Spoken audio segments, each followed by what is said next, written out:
Assalamualaikum warahmatullahi ta'ala wabarakatuh. Alhamdulillah, thumma alhamdulillah, wassalatu wassalamu ala rasulillah wa ala alihi wa ashabihi wa man sara ala nahjihi ila yaumiddin, amma ba'd. Saudara muslimin dan muslimat yang saya hormati lagi saya kasihi sekalian, kita sedang berbincang tentang situasi yang sangat menyedihkan yang berlaku pada baginda Rasulullah sallallahu alaihi wasallam.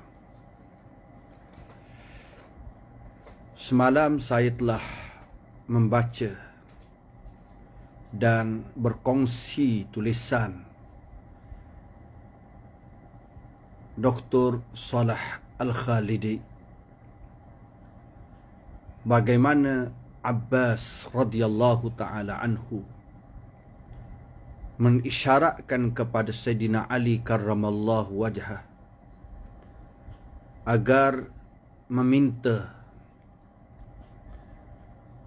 pemimpin untuk menggantikan Nabi sallallahu alaihi wasallam daripada keluarganya, daripada keluarga Bani Hashim. Tetapi Sayyidina Ali enggan. Sudah tentu Sayyidina Ali dengan keilmuannya, bahkan beliau kenal sifat baginda Rasulullah sallallahu alaihi wasallam. Malam ini kita akan menyambung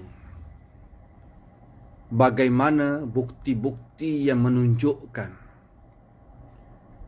di penghujung usia Nabi sallallahu alaihi wasallam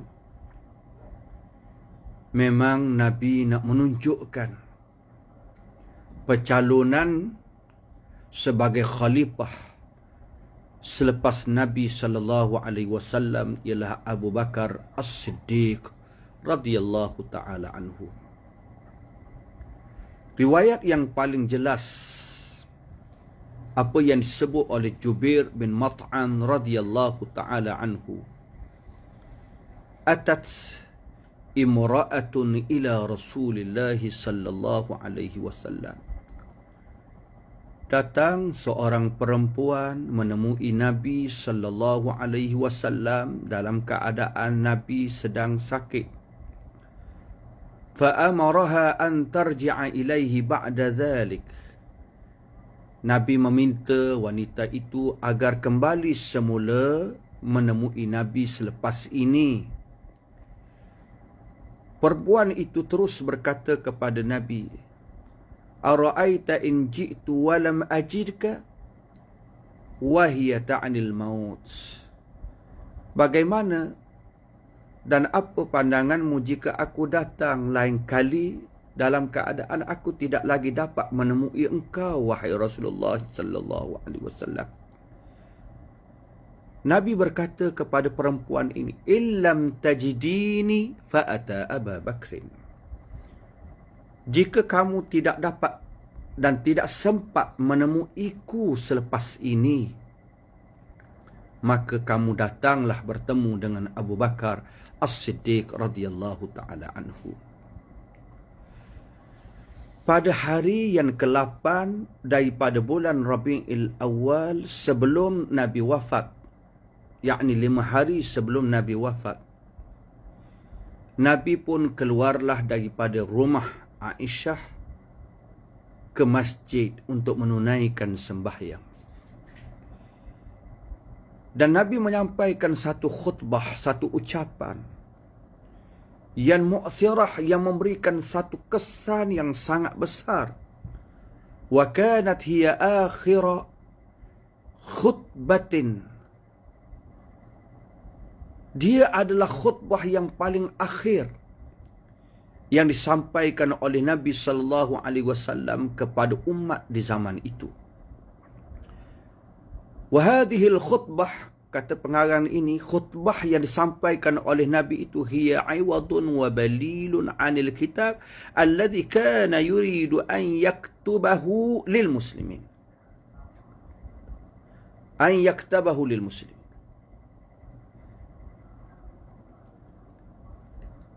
Khutbah yang disampaikan oleh Nabi ini merupakan satu iwad, satu galang ganti, alternatif, satu penggantian daripada tulisan yang hendak ditulis ataupun surat yang hendak dicatat oleh Nabi SAW kepada rakyat, kepada umat Islam di zaman itu, kepada para sahabat.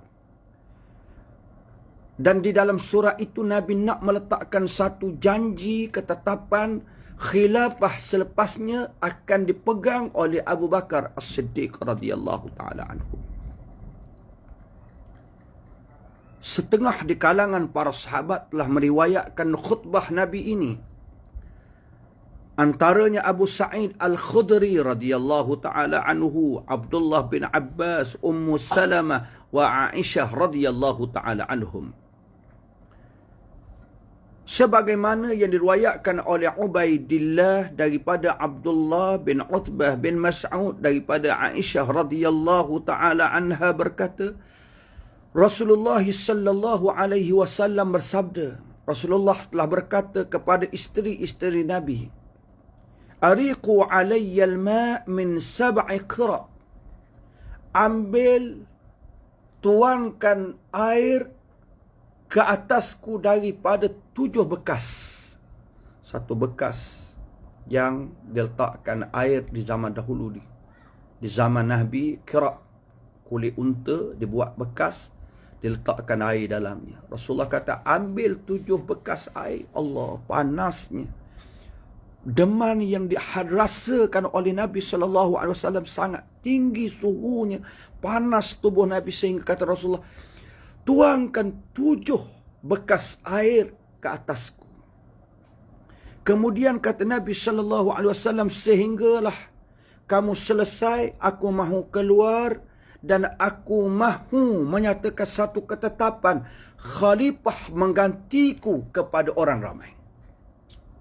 Kata Aisyah, kami pun mulalah menuang air daripada 7 bekas ke atas Nabi SAW, ke atas jasad yang mulia yang sedang merasai kesakitan, kepanasannya, sehinggalah Nabi mula menepuk, menunjukkan bahawa sudah selesai memandikannya, menuang air di atas tubuhnya bagi menunjukkan cukup. Kata Ummu Salamah radhiyallahu ta'ala anha, setelah itu Nabi pun keluar. Kharaja Rasulullah sallallahu alaihi wasallam. Rasulullah pun keluar dalam keadaan berbalut kepalanya. Rasulullah pun berada di atas mimbar. Orang ramai mula menghampiri mimbar, berkerumun mendekati mimbar Nabi sallallahu alaihi wasallam, bersedia untuk mendengar ucapan Nabi, khutbah Nabi. Di dalam khutbah itulah, waqad bayyana fi hadhihi al-khutbah fadla Abi Bakr. Ini bukti menunjukkan bahawa Nabi memang nak menjadikan penggantinya ialah Abu Bakar As-Siddiq. Nabi menyatakan kelebihan Abu Bakar dalam khutbahnya daripada selain sahabat-sahabat Nabi yang lain. Di dalam khutbah itu juga ada satu petunjuk, satu isyarah daripada Nabi bagi menyatakan agar jangan bertelingkah tentang urusan pelantikan khalifah selepas kewafatan Nabi. Sepatutnya urusan ini diserahkan kepada Abu Bakar As-Siddiq.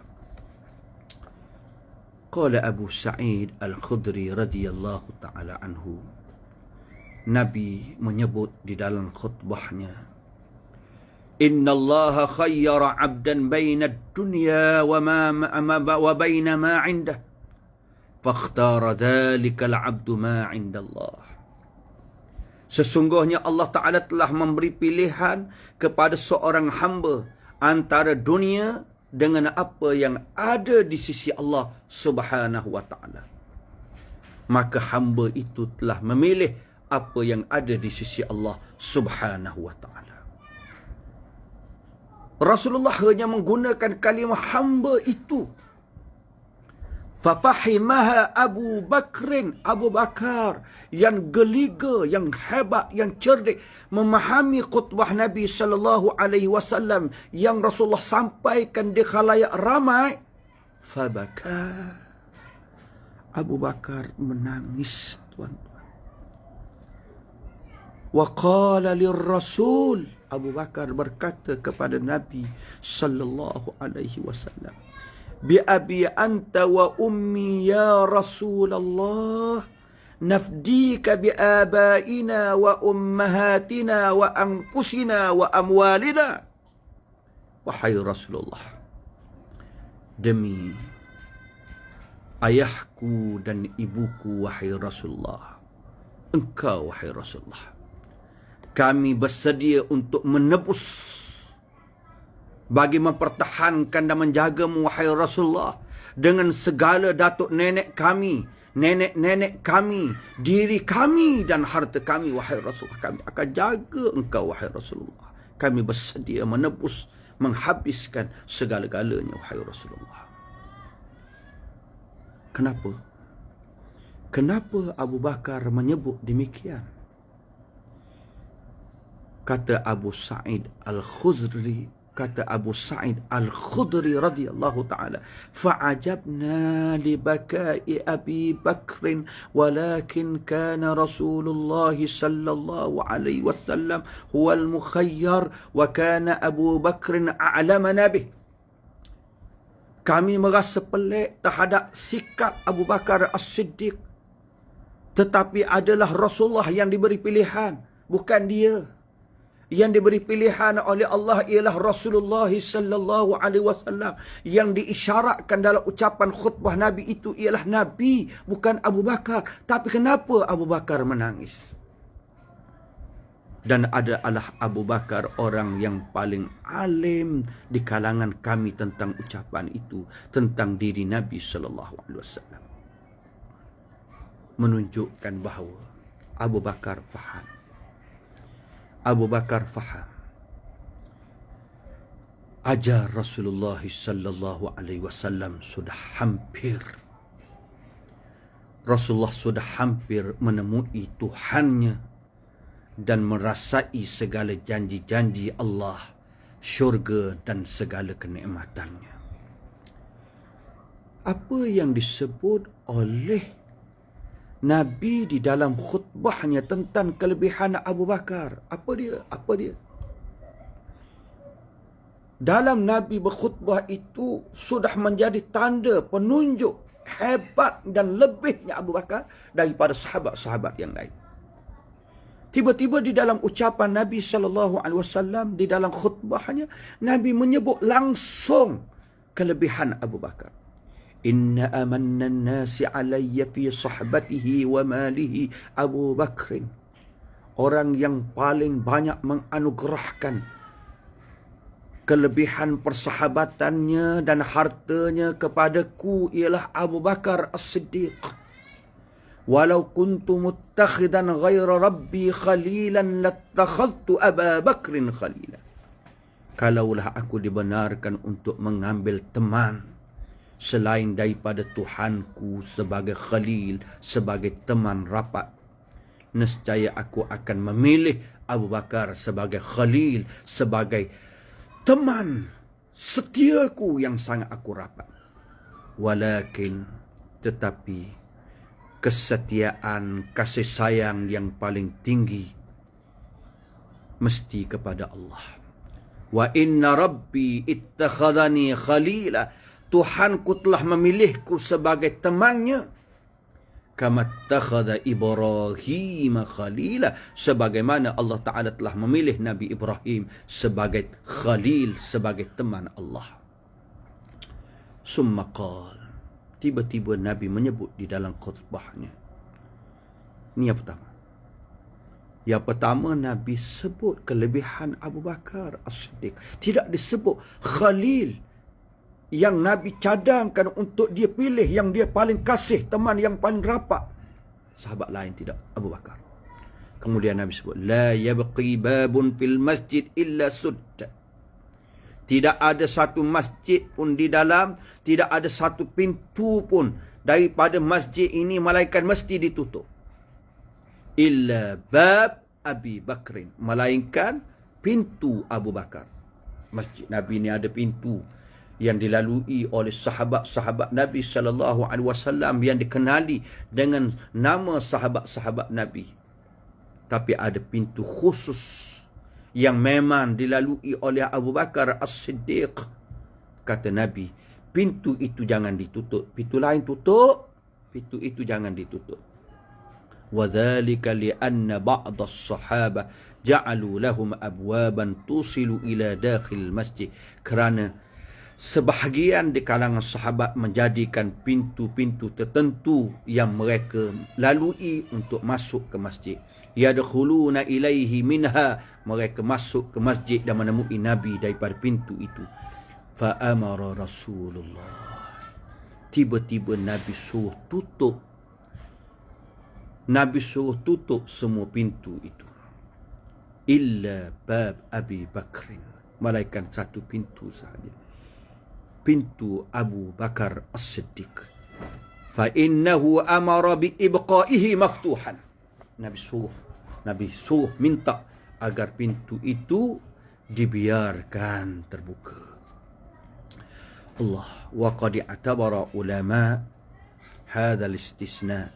Para ulama mengambil kira pengecualian dalam ucapan Nabi kepada Abu Bakar ini isyaratan, sebagai satu isyarat daripada Nabi kepada umat di zaman itu, kepada sahabat-sahabat Nabi di zaman itu, liyaj'aluhu khalifatan lahum, agar mereka lantik, mereka jadikan Abu Bakar sebagai khalifah mereka.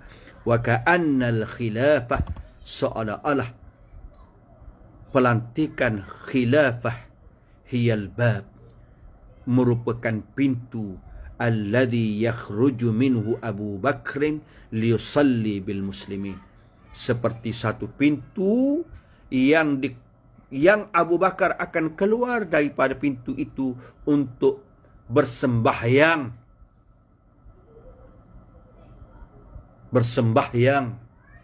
dengan orang ramai. Allahu Akbar. Allahu Akbar. Isyarat.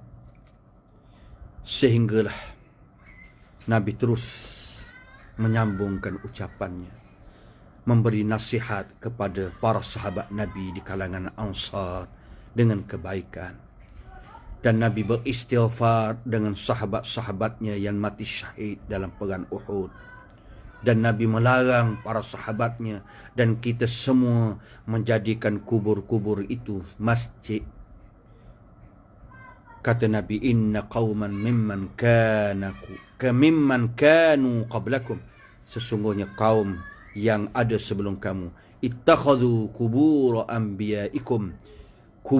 anbiyaihim wa sulahaihim masajid, mereka menjadikan kubur para nabi mereka dan orang-orang yang soleh di kalangan mereka masjid. Fala tattakhidul kubur, jangan kamu jadikan kubur itu masjid. Fa inni anhaakum an dzalik, aku larang kamu buat demikian. Selepas Nabi menamatkan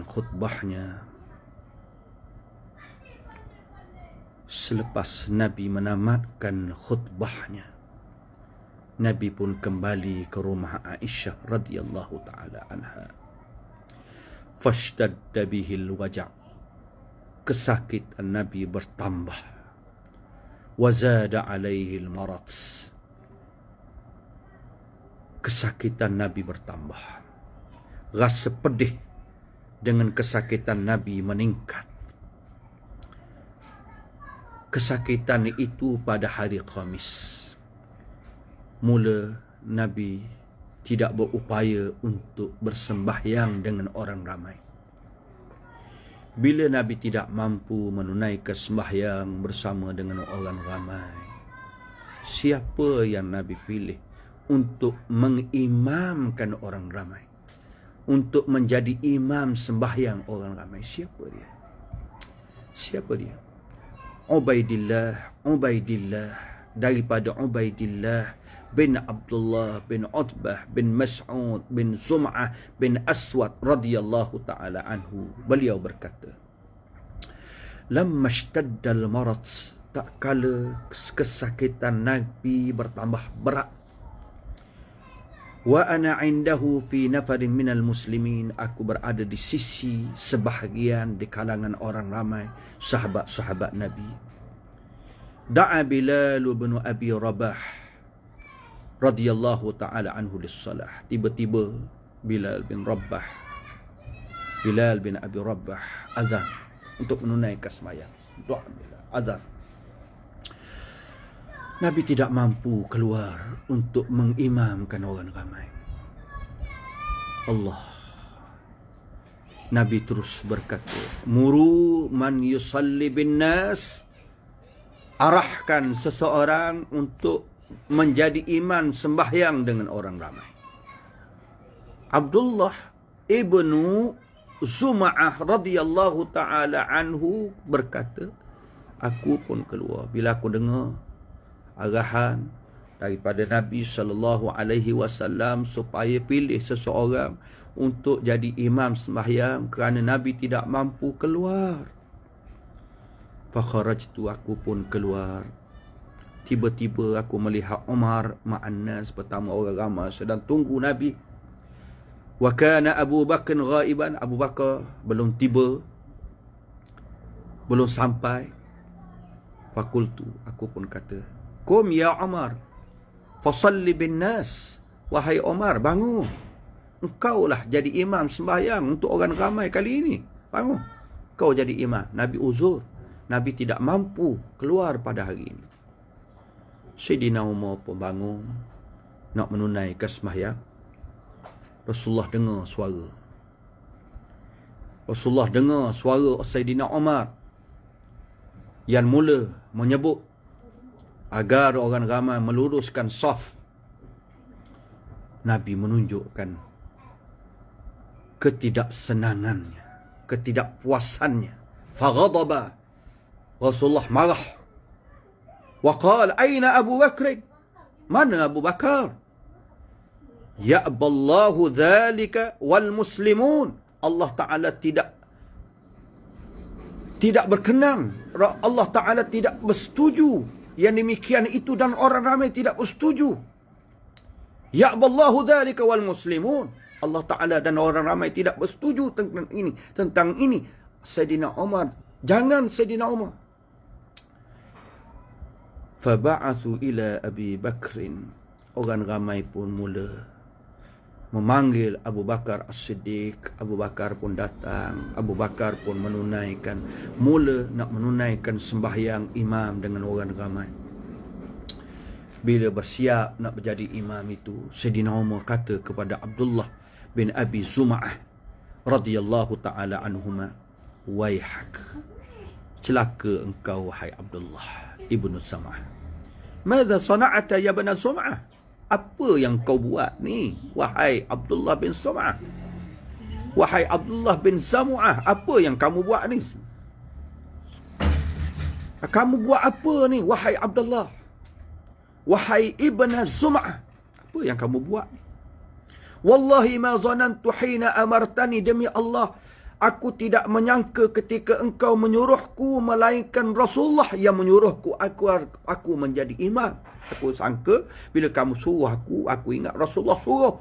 Laula dhalik ma sallait. Kalaulah benar Nabi tidak suruh aku tak akan jadi imam sembahyang kali ini. Abdullah bin Zum'ah.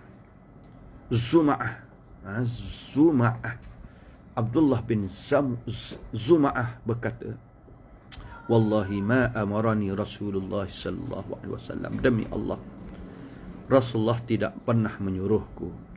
Walakin hina lam ara Abu Bakr, tapi ketika aku melihat Abu Bakar tiada, ra'aituka ahaqqa man hadar, Aku lihat engkau lah yang paling layak di kalangan yang ada ketika itu. Aku tengok macam itu. Kemudian Nabi menyebut secara jelas agar Abu Bakar menjadi imam sembahyang orang ramai. Ubaidullah bin Abdullah ibnu Utbah bin Mas'ud an Aisyah radhiyallahu taala anha berkata, tak kala Nabi sakitnya membawa kepada mati, Nabi sebut muru Abu Bakrin falyusalli bin nas. Lagi jelas ungkapan ini, suruh Abu Bakar agar dia mengimamkan sembahyang orang ramai. Kata Aisyah radhiyallahu taala anha, wahai Rasulullah, inna Abu Bakrin rajulun raqiqun asifun. Kata Aisyah, wahai Rasulullah, Abu Bakar ini ayahku, seorang lelaki yang lembut hatinya, asif, pernah sedih, cepat sedihnya. Idza qara'a al-Quran la yamliku dum'ah. Idza qara'a al-Quran la yamlik dam'ah. Sayyidina Abu Bakar ni bila dia baca Quran, dia tidak mampu menahan air matanya. Wa idza qama maqamat, jika dia berdiri di tempatmu, di tempat imam sembahyang, lam yastati' an yusalliya bin nas, dia tidak mampu untuk menjadi imam sembahyang orang ramai. Falau amarta ghairahu la yusalliya bin nas ya Rasulullah, alangkah baiknya kalau engkau suruh orang lain menjadi imam sembahyang kepada orang ramai, wahai Rasulullah. Kata Aisyah, qalat, kata Aisyah, wallahi ma hamalani ala dhalik. Demi Allah, aku tidak mengungkapkan, tidak membawa aku mengungkapkan demikian, melainkan aku bimbang orang ramai menganggap sesuatu yang tidak baik terhadap Abu Bakar As-Siddiq. Kerana aku tahu tidak ada seseorang pun yang akan berdiri tempat berdirinya Nabi sallallahu alaihi wasallam, melainkan orang ramai akan menganggap tasya'aman nasu bih, orang ramai menganggap tidak baik dengannya. Mula orang kata, oh, ambil tempat Nabi dah, ambil tempat Nabi dah. Macam mana ni? Fa ahbabtu, aku sangat suka agar Nabi menggantikan orang lain daripada tempat Abu Bakar As-Siddiq. Aku faraja'tu Rasulullah, aku mengulangi aduanku, harapanku kepada Nabi sallallahu alaihi wasallam 2 kali, 3 kali, agar Nabi melantik orang lain menjadi imam, menggalang ganti Abu Bakar. Jangan Abu Bakar. Tetapi Nabi terus berkata, muru Abu Bakrin falyusalli bin nas, suruh Abu Bakar dia jadi imam sembahyang orang ramai. Wa inna kunna sawahiba, wa inna kunna sawahiba Yusuf, wa inna kunna, sesungguhnya kamu semua ni macam ke perempuan-perempuan di zaman Nabi Yusuf alaihissalam yang suka membawa satu ungkapan yang mencetuskan kemungkinan fitnah. Tidak pernah puas hati. Qalat, kata Aisyah, Abu Bakar pun menjadi imam sembahyang orang ramai pada hari itu. Bermula hari itu 5 hari sehinggalah Nabi sallallahu alaihi wasallam wafat. 5 hari yang Nabi benar jadi imam ialah Abu Bakar As-Siddiq mengambil tapak Nabi sallallahu alaihi wasallam. Dan akhir sembahyang yang Nabi sembahyang bersama dengan orang ramai menjadi imamnya ialah sembahyang zuhur pada hari Khamis 8 Rabi'il Awal. Itu saja. 8 Rabi'il Awal. Nabi wafat pada 15 hari bulan. Aswad meriwayatkan daripada Aisyah radhiyallahu taala anha, Nabi berkata, muru Abu Bakr falyusalli bin nas, suruh Abu Bakar dia jadi imam sembahyang orang ramai. Imam, dia yang jadi imam sembahyang orang ramai. Abu Bakar pun keluar. Abu Bakar pun keluar, dia jadi imam orang ramai. Tak kala diqamatkan sembahyang, diiqamatkan sembahyang, Abu Bakar pun berdiri menjadi imam sembahyang orang ramai, Nabi mula terasa dalam diri dia khifat, ringan untuk keluar nak sembahyang, rasa lega sedikit. Mulalah dipapah oleh Abbas dan Sayyidina Ali karramallahu wajhah. Tak kala Abu Bakar tengok Nabi dipapah keluar, Abu Bakar nak berundur untuk mendahulukan Nabi menjadi imam sembahyang. Nabi mengisyaratkan kepada Abu Bakar agar kekal, an abqa makanak, agar engkau kekalkan di tempat engkau, wahai Abu Bakar. Abbas dan Sayyidina Ali mendudukkan Nabi SAW, meletakkan Nabi di tepi Abu Bakar. Abu Bakar berdiri di sebelah kanan Nabi SAW. Allahu Akbar. Ada yang menyatakan bahawa Nabi yang jadi imam sembahyang, ketika dia sembahyang dalam keadaan duduk, Abu Bakar kerana dia tawaduk dan mendahulukan Nabi, dia bersembahyang dalam keadaan berdiri mengikuti Nabi SAW. Nabi jadi imam kepada Abu Bakar dan orang ramai menjadi makmum kepada sembahyang Abu Bakar As-Siddiq radhiyallahu taala anhu. Kemudian Nabi pun kembali ke rumah Aisyah pada zuhur hari Khamis. Selepas itu Nabi tidak lagi bersembahyang bersama dengan orang ramai kerana sangat sakitnya Nabi SAW. Nabi SAW terpisah dengan orang ramai dalam lingkungan 3 hari sempurna, hari Jumaat, hari Sabtu, hari Ahad.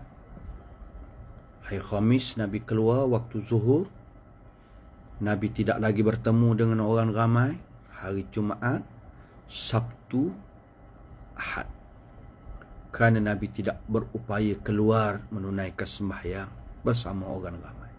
Sakitnya yang dahsyat. Pada waktu subuh hari Isnin, 12 hari bulan Rabi'il Awal,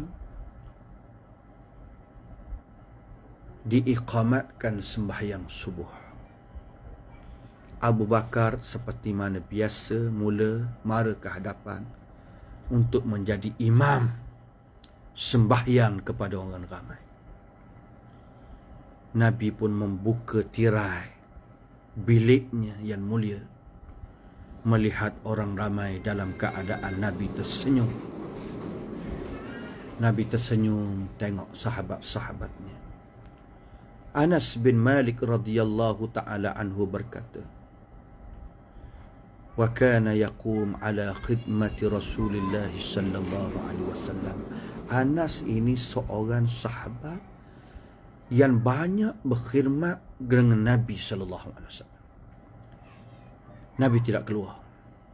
Kata Anas, Nabi tidak keluar bersama dengan kami, bersembahyang bersama dengan kami 3 hari.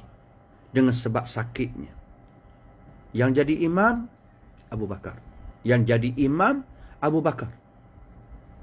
Falamma kana fajru yaumi Ithnain, tak kala tibanya fajar hari Ithnain, diiqamatkan sembahyang. Abu Bakar mara ke hadapan untuk bersembahyang dengan orang ramai.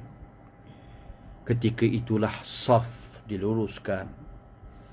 Nabi membuka tirai biliknya, melihat kepada Nabi, melihat kepada kami semua, kata Anas. Tak kala kami melihat wajah Nabi SAW, yang kami tidak pernah melihat rupa Nabi yang sangat mengkagumkan kami ketika itu.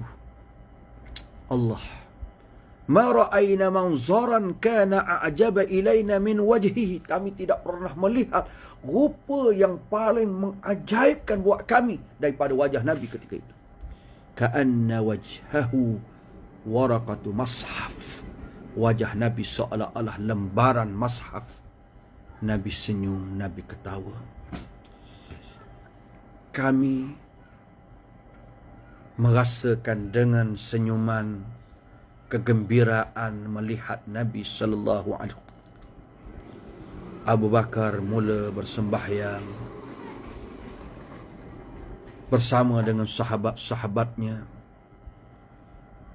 Zamnan minhu, dalam keadaan kami menyangka bahawa Nabi akan keluar bersembahyang dengan orang ramai.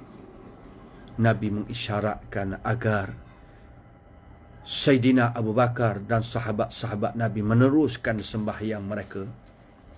Kemudian Nabi melepaskan tirainya. Orang ramai menunaikan sembahyang subuh. Nabi tutup tirainya. Orang ramai menyempurnakan sembahyangnya. Dan itulah kali terakhir orang ramai melihat Nabi sallallahu alaihi wasallam dalam keadaan gembira, senyum, ceria. Tetapi sebenarnya kesenyuman itu adalah kesenyuman terakhir Nabi. Pertemuan itu adalah pertemuan yang terakhir dengan Nabi sallallahu alaihi wasallam. Sebenarnya penglihatan Nabi kepada sahabat adalah ucapan selamat tinggal Nabi untuk sahabat-sahabatnya. Tak kala Abu Bakar menunaikan sembahyang fajar, melihat kesenyuman, keceriaan Nabi, Aisyah telah selesai sembahyang, Abu Bakar pun masuk ke dalam bilik Aisyah radhiyallahu taala anha, bertemu dengan Aisyah dan bertanya dengan Aisyah, "Ya Aisyah, ma ara Rasulullah?" Wahai Aisyah, aku tidak pernah melihat Rasulullah sallallahu alaihi wasallam dan aku tidak berpendapat melainkan kesakitan Nabi mula hilang. Kesakitan Nabi mula berkurangan. Wahada yaumu benati Kharijah. Kata Abu Bakar, hari ini adalah hari giliran isteriku yang keempat, iaitu anak Kharijah yang bernama Habibah. Ada riwayat kata nama dia Malika, isteri kepada Abu Bakar As-Siddiq. Kata Abu Bakar, hari ini giliran isteriku yang keempat. Maka aku nak pergi ke rumahnya. Aku rasa lega kerana melihat Nabi mula ceria, mula tersenyum, dan kemungkinan Nabi mula hilang kesakitannya. Aku nak pergi giliran isteriku yang keempat. Isteri Aisyah, isteri Abu Bakar As-Siddiq radhiyallahu taala yang keempat, yang namanya Habibah ataupun Malikah ibnatu Kharijah, anak perempuan Kharijah. Dia tinggal di suatu tempat namanya Sanah. Dia agak jauh, kawasan pertanian yang berada agak jauh daripada Madinah. Oleh kerana itulah oleh sebab itulah Abu Bakar rasa boleh tinggal Nabi kali ini. Abu Bakar pun menunggang kudanya selepas sembahyang subuh pada hari Isnin daripada bulan Rabiul Awal menuju ke rumah isterinya di perkampungan Sanah. Abdullah bin Mas'ud masuk menemui Nabi sallallahu alaihi wasallam, melihat Nabi dalam keadaan demam yang amat sangat menimpanya. Kata Abdullah bin Mas'ud. Abdullah bin Mas'ud bercerita, "Dakhaltu ala Rasulillah sallallahu alaihi wasallam." Aku masuk menemui Nabi sallallahu alaihi wasallam. Wa huwa yu'ik, dalam keadaan Nabi yu'aku, dalam keadaan Nabi ini ditimpa suatu perasaan kesakitannya yang sangat dahsyat. menimpa Nabi. Faqultu ya Rasulullah, wahai Rasulullah, kata Abdullah bin Mas'ud, aku pegang Nabi. Bila aku pegang Nabi, aku rasa, wahai Rasulullah, engkau ni demam yang sangat tinggi, suhunya yang sangat kuat, wahai Rasulullah. Kata Nabi, ajal, ya. Aku ini diberikan, aku ditimpa demam 2 kali ganda 2 orang lelaki di kalangan kamu. Aku ni Allah Ta'ala bagi musibah demam lebih berat daripada 2 orang lelaki di kalangan kamu. Qultu inna laka la ajrain. Kalau begitu engkau mendapat 2 pahala, wahai Rasulullah sallallahu alaihi wasallam. Kata Nabi, na'am walladhi nafsi biyadihi ma 'ala al-ardi muslimun yusibuhu adha min maradin fama siwa illa hatta Allahu anhu khatayahu kama tahuttu asy-syajaratu warakaha. Kata Nabi, demi jiwaku dalam genggamannya, tidak ada seorang muslim di atas muka bumi ini ditimpa sesuatu yang sakit, tiadalah baginya melainkan Allah Ta'ala akan menghapuskan baginya dosa-dosanya sebagaimana luruhnya daun-daun pohon kayu. Kata Aisyah radhiyallahu ta'ala anha, menggambarkan sakitnya Nabi. Ma ra'aitul waj'a ala ahadin ashadda minhu ala Rasulillah sallallahu alaihi wasallam. Aku tidak pernah melihat kesakitan seseorang pun yang lebih dahsyat berlaku pada diri Nabi sallallahu alaihi wasallam. Tak ada. Allah. Tuan-tuan,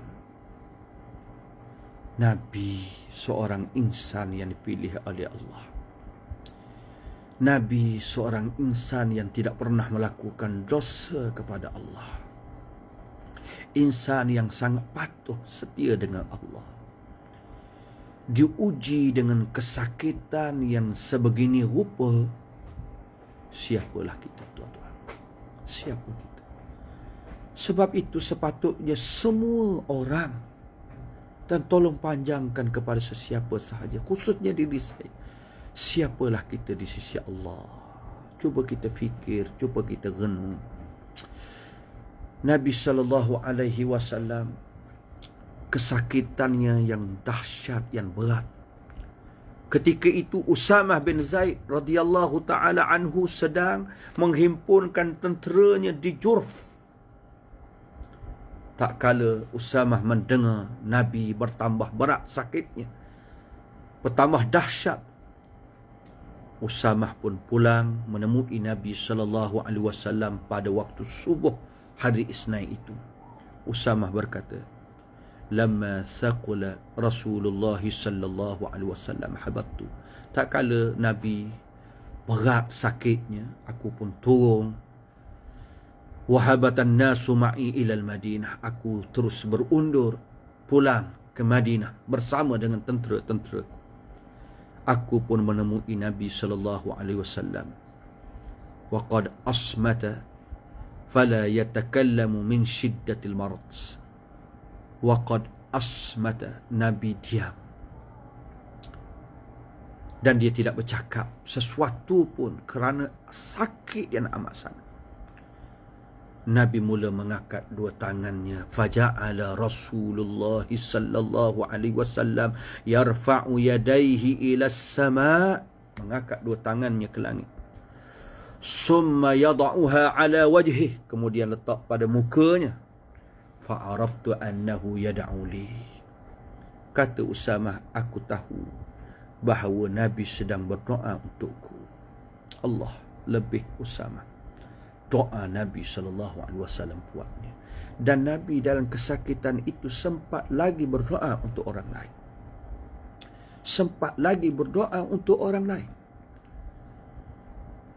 Aisyah radhiyallahu ta'ala anha meriwayatkan detik-detik akhir daripada kehidupan Nabi sallallahu alaihi wasallam, iaitu ketika waktu duha hari Isnin 12 hari bulan Rabiul Awal. Apa dia cerita Aisyah? Sangat menyayu, sangat sayu, sangat menyedihkan. Dan insya-Allah kita akan sambung kisah kesedihan ini pada malam besok, insya-Allah. Tiada lain untuk menambahkan kecintaan kita kepada Nabi sallallahu alaihi wasallam. Allahumma salli ala Sayyidina Muhammadin wa ala alihi wa sahbihi wasallam. Wassalamu alaikum warahmatullahi taala wabarakatuh.